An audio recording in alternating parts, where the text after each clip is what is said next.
అందరికీ నమస్కారం. 2014 సంవత్సరంలో ప్రత్యేక ఆంధ్ర రాష్ట్రం ఏర్పడిన నాటి నుండి నరేంద్ర మోడీ గారి నాయకత్వంలో ఉన్నటువంటి కేంద్ర ప్రభుత్వం, అదేవిధంగా ఆంధ్ర రాష్ట్ర భారతీయ జనతా పార్టీ అమరావతియే ఆంధ్రప్రదేశ్ రాజధాని అన్న విషయానికి కట్టుబడి ఉన్నటువంటి విషయాన్ని ప్రజలందరికీ కూడా మేము గుర్తు చేస్తున్నాం.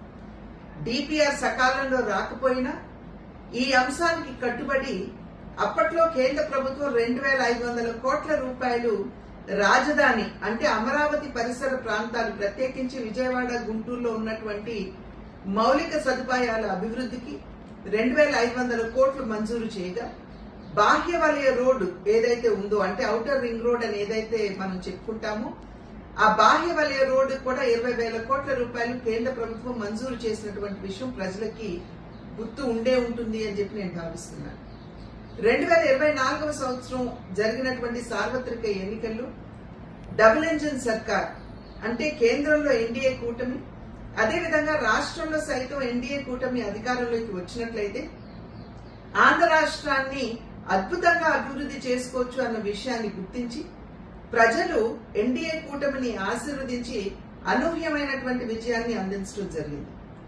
ఇవాళ ఏదైతే ఎన్నికల సందర్భంలో కేంద్ర ప్రభుత్వం అదేవిధంగా భారతీయ జనతా పార్టీ తెలియజేసిందో, అమరావతి నిర్మాణానికి అభివృద్ధికి సంపూర్ణ సహకారాన్ని అందిస్తాము అని చెప్పినటువంటి నేపథ్యంలో వరల్డ్ బ్యాంక్ మాధ్యమంగా 15,000 కోట్ల రూపాయలు, అదేవిధంగా హడ్కో మాధ్యమంగా 11,000 కోట్ల రూపాయలు అందించడానికి నిర్ణయం చేయడం జరిగింది.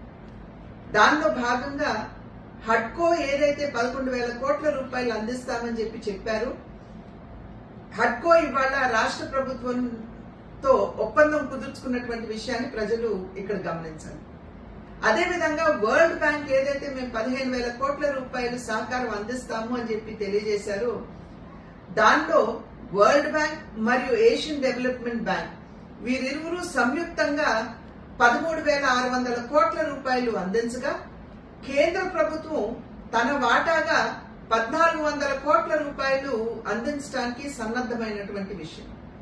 ఈ సందర్భంలో ఈ 15,000 కోట్ల రూపాయలు కూడా మొబిలైజేషన్ గ్రాంట్ ఏదైతే ఉంటుందో అంటే 25%, 15,000 కోట్లలో 25% ఏదైతే మొబిలైజేషన్ గ్రాంట్ గా ఇస్తాము అని కేంద్ర ప్రభుత్వం తెలియజేసిందో, ఇవాళ ఏప్రిల్ 1వ తారీఖున ఆ డబ్బు, ఆ సహకారం ఏదైతే ఉందో 4,285 కోట్ల రూపాయలు కేంద్ర ప్రభుత్వం ఆంధ్ర రాష్ట్రానికి అందివ్వడం జరిగింది.